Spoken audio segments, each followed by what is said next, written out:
அன்பர்களே, நண்பர்களே, உங்கள் பாலுவின் இனிய காலை வணக்கம். இன்று 24/5/2024, அதாவது வைகாசி மாதம் 11ஆம் தேதி வெள்ளிக்கிழமை, பிரதமை திதி, அனுச நட்சத்திரம் காலை 10:10 வரை, அதற்கு மேல் கேட்ட நட்சத்திரம்.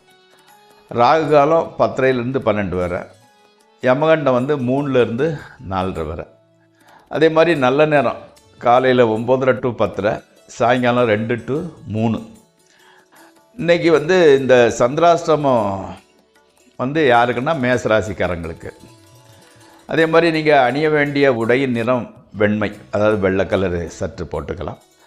போடக்கூடாதது பச்சை கலரு.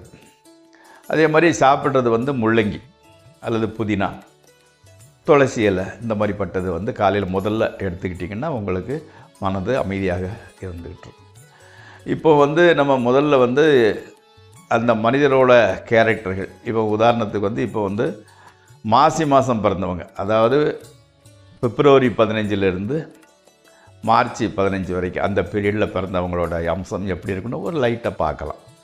இந்த மாசி மாதம் பிறந்தவங்களுக்கு பாதம் கொஞ்சம் நீண்டு மெலிசாக இருக்கும், அது சதைப்பற்று ஜாஸ்தி இருக்காது, கொஞ்சம் நீண்டு இருந்துக்கிட்டு இருக்கும். அடுத்தால பற்கள் அழகு வாய்ந்தவை, பட் உறுதி இல்லாமல் இருக்கும், பலம் கம்மி தான். அதே மாதிரி புன்சிரிப்பான முகத்தட்டும், அவங்க மனசில் என்னத்தை நினச்சிக்கிட்டு இருக்கான்னு யாராலும் கண்டுபிடிக்க, எப்போ பார்த்தாலும் சிரித்த மாதிரியே தெரியும் நமக்கு. இவங்க ஒரு சிலரிடம்தான் நெருங்கி பழகுவார்கள், எல்லாத்தையும் அவ்வளவு க்ளோஸாக இருக்கிறது இல்லை. அதே மாதிரி ஆத்ம பலம், மனோதிடம் ரொம்ப இருக்குது. வெகு சீக்கிரத்தில் மன எழுச்சி, ரொம்ப ஃபீலிங்ஸ் ரொம்ப சீக்கிரம் வந்துடும், முக்கியத்துவம் கொடுக்குறாங்க. முரட்டு பிடிவாதம், மனோ உறுதி, இவங்களை சீக்கிரம் மாற்றுறதுங்கிறது கொஞ்சம் அசாத்தியம்தான். அதே சமயம் நல்ல கேரக்டர் உடைய, உயர்ந்த பண்புகள் உடையவர், அன்பு உடையவர். ஆமாம். அடுத்து இது ஓரளவு போதும். நாளை மீண்டும் பழையபடி கொஞ்சம் எக்ஸ்ட்ரா பார்த்துக்கலாம். இப்போ ஜோதிட ராசி பலன் நிகழ்ச்சிக்குள் செல்வோம். இந்த ராசி பலன் நிகழ்ச்சி உங்களுக்கு சப்போர்ட்டிவாக இருந்ததுன்னா அதை சப்ஸ்கிரைப் செய்யுங்க, நண்பர்களுடன் பகிர்ந்து கொள்ளுங்கள்.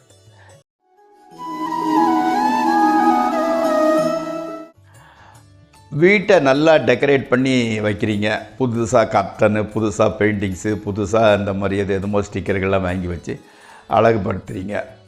மனைவி, குழந்தைகள் எல்லாருமே ஓரளவு சந்தோஷமாக தான் இருந்துக்கிட்டு இருக்கிறாங்க. நண்பர்கள் கூட நீங்கள் சொல்கிறபடி நடக்கிறாங்க, உங்கள் சொல்லுக்கு கட்டுப்படக்கூடியவர்களாக இருக்கின்றார்கள். ஓகே, ஒரு பொழுது ஓரளவு நல்ல பொழுதாகவே கழிகிறது. அடுத்து ரிஷபராசி. உங்களது அதாவது அந்த ஃபண்டமெண்டல்ஸ், அதாவது அடிப்படை தேவைன்னு சொல்லுவாங்க இல்லையா, அந்த அடிப்படை தேவைகளுக்கு எப்போவுமே பிரச்சனை வந்தது கிடையாது.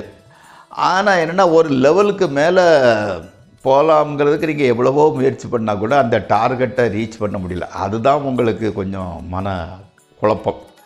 ஆனால் இப்பொழுது ஓரளவு காலம் மாறுகிறது, ஒரு நம்பிக்கை ஜாஸ்தி இருந்துக்கிட்டு இருக்குது.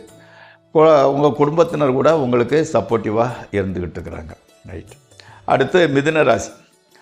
இந்த கர்ப்பிணி பெண்கள் ப்ரெக்னெண்ட்டாக இருக்கிறவங்க கொஞ்சம் ஜாக்கிரதையாக இருந்துக்கிட்டுங்க. வெள்ளரிக்காய், இளநீ, கீரை போன்றவற்றை கொஞ்சம் ஜாஸ்தி உணவில் எடுத்துக்கொள்ளுங்கள். தொழில் கொஞ்சம் டல்லாக தான் போய்கிட்டு இருக்குது. ஒரு பெண்ணோட தொடர்பு ஏற்படுறதுக்கு வாய்ப்பு இருந்துக்கிட்டு இருக்குது, கொஞ்சம் உஷாராக இருங்க. பணம் கூட கொஞ்சம் டைட்டாக தான் இருந்துக்கிட்டு இருக்குது. அடுத்து கடகராசி. கடகராசிக்கு அம்மாவோட பேரில் ஒரு வீடு வாங்கிறீங்க, அதிலிருந்து வாடகை கரெக்டாக வந்துக்கிட்டு இருக்குது. வாகனத்தை விற்றுட்டு புதிய வாகனம் வாங்குறதுங்க. நம்ம தொழிலில் வருமானம் ஜாஸ்தியாக வந்துக்கிட்டு இருக்குது. நண்பர்கள் சப்போர்ட்டிவாக இருந்துக்கிட்டு இருக்கிறாங்க. ஃபைனான்ஸ் ஒன்றும் பிரச்சனை இல்லை, தேவையான அளவு ரொட்டேட்டு நல்லா ஆகிக்கிட்டு இருக்குது. அடுத்து சிம்மராசி. உத்தியோகம் இல்லாதவங்களுக்கு உத்தியோகம் கிடைக்கிறது. நீண்ட முயற்சி, கடவுளோட அருள், நல்ல வாய்ப்பு கிடைச்சிட்டு இருக்குது. அதை பிடிச்சிக்கிட்டு முன்னேறதுக்கு உண்டான வழியை பாருங்கள். வேலைக்காக அலைச்சல் மட்டும் இல்லாமல் பணம் கூட ரொம்ப செலவு பண்ணியிருக்கிறீங்க. பொருளை வச்சு வட்டிக்கு வாங்கியிருக்கிறது, அதை அடைக்கிறதுக்கு ஒரு வழி பிறந்திருக்குது. ஆமாம், ஜாக்கிரதையாக இருந்து முன்னேறத வழியை பார்த்துக்கொள்ளுங்கள். அடுத்து கன்னியாராசி. குடும்பத்தில் பெண்களோட டாமினேஷன் தான் ஜாஸ்தி இருந்துக்கிட்டு இருக்குது. ஆனால் அதுதான் நல்லது கூட. உங்களுக்கு ஓரளவு நல்ல இனிய நாளாக இந்த நாள் அமைக்கிறது. உத்தியோகத்தில் வந்து சின்ன சின்ன பிரச்சனை வந்துக்கிட்டு இருந்தால் கூட எல்லாத்தையும் குருவோட அருளால் ஜெயிச்சிடுறீங்க.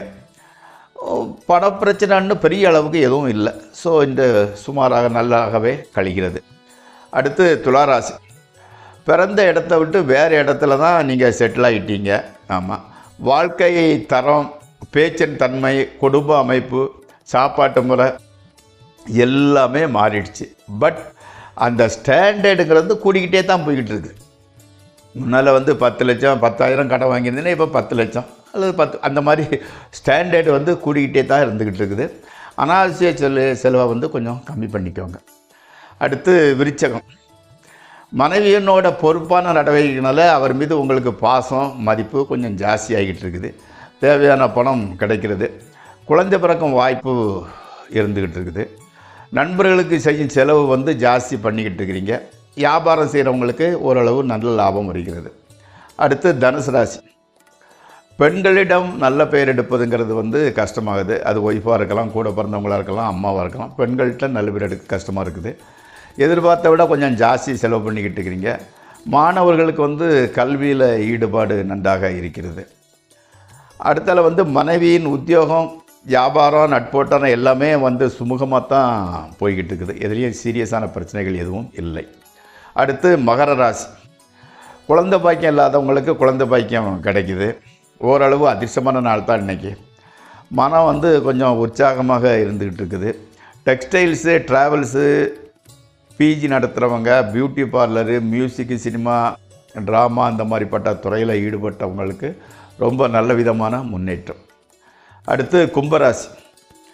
புதிய வாகனம் வாங்கினது வந்து ரொம்ப நல்லா போகுது. மனசுக்கு திருப்தி, நல்ல திருப்தியை மன நிறைவை தருகிறது. வீடு மூலமாக வருமானம் வந்து கரெக்டாக வந்துக்கிட்டு இருக்குது. மாணவர்களுக்கு கல்வியில் இன்ட்ரெஸ்ட் கூட நல்லா தான் இருந்துக்கிட்டு இருக்குது. அப்பாவோட உடம்பு ஓகே நல்லா இருந்துக்கிட்டு இருக்குது.